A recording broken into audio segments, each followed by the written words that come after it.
Menko Bidang Hukum, HAM, Imigrasi, dan Permasyarakatan Yusril Iza Mahendra menyebut tim investigasi independen terkait demo ricuh belum dibentuk hingga saat ini.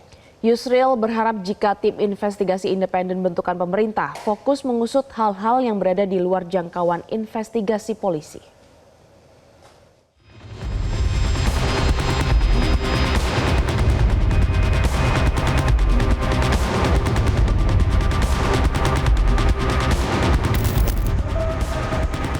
Desakan pembentukan tim investigasi independen untuk mengungkap siapa dalang demonstrasi yang berujung ricuh bermunculan. Tak hanya datang dari para influencer dan aktivis yang masuk dalam tuntutan 17+8. Urgensi pembentukan tim investigasi independen juga diungkap dalam pertemuan Presiden Prabowo dengan tokoh Gerakan Nurani Bangsa. Terbaru, Komnas HAM bersama 5 lembaga independen membentuk tim gabungan pencari fakta untuk menganalisis dampak peristiwa, pemulihan korban, serta kerugian sosial ekonomi. Merespon hal ini, Menko Kumham IMIPAS, Yusril Iza Mahendra menyatakan proses penyelidikan peristiwa demonstrasi yang berujung ricuh tengah digelar aparat penegak hukum. Namun, menurut Yusril, jangkauan aparat hanya sampai pada pengungkapan aktor intelektual berdasarkan fakta di lapangan.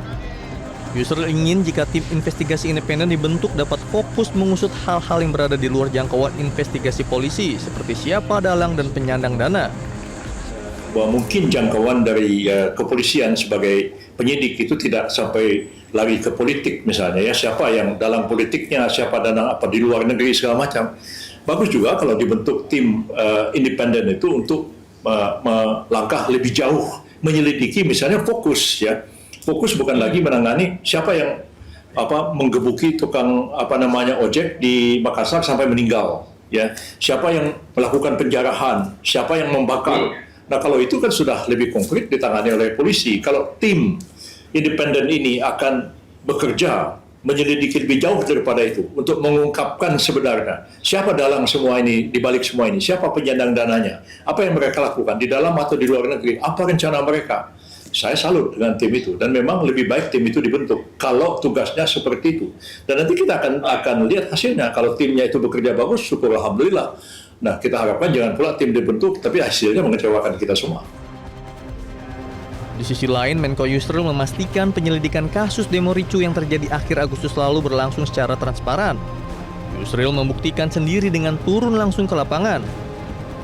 Ya, kalau sekarang kita sudah mengambil langkah-langkah yang transparan seperti itu, dan saya sudah melakukan pengecekan di lapangan, dan saya kira terbuka, semua wartawan juga hadir, teman-teman juga masuk ke dalam dan bisa mengambil gambar-gambar, ya, tidak ada sesuatu yang ditutup-tutupi, dan prosesnya berlangsung secara transparan. Begitu juga ketika aparat kepolisian bertindak terhadap 7 anggota BRIMOB yang disangka melakukan suatu kesalahan, ketidakprofesionalan mengakibatkan meninggalnya almarhum Afan. Dan itu ketika dilakukan langkah hukum, itu semua dilibatkan. Komnas dilibatkan, Komisi Perlindungan Saksi dan Korban dilibatkan, begitu juga komisi-komisi yang lain ya terkait dengan proses penyidikan dan penyelidikan yang sedang berlangsung sekarang. Jadi proses keterbukaan itu tidak pernah dilanggar dan tidak ada wartawan yang kemudian tidak boleh mengakses berita atau seperti itu, nggak terjadi. Meski Presiden Prabowo memberi sinyal untuk mempertimbangkan pembentukan tim investigasi independen, namun Yusril menuturkan hingga kini belum ada tindak lanjut terkait pembentukan tim tersebut. Yusril menekankan pihaknya masih menunggu arahan dari kepala negara. Tim Liputan, Metro TV. Jelajahi cara baru mendapatkan informasi. Download Metro TV Extend sekarang.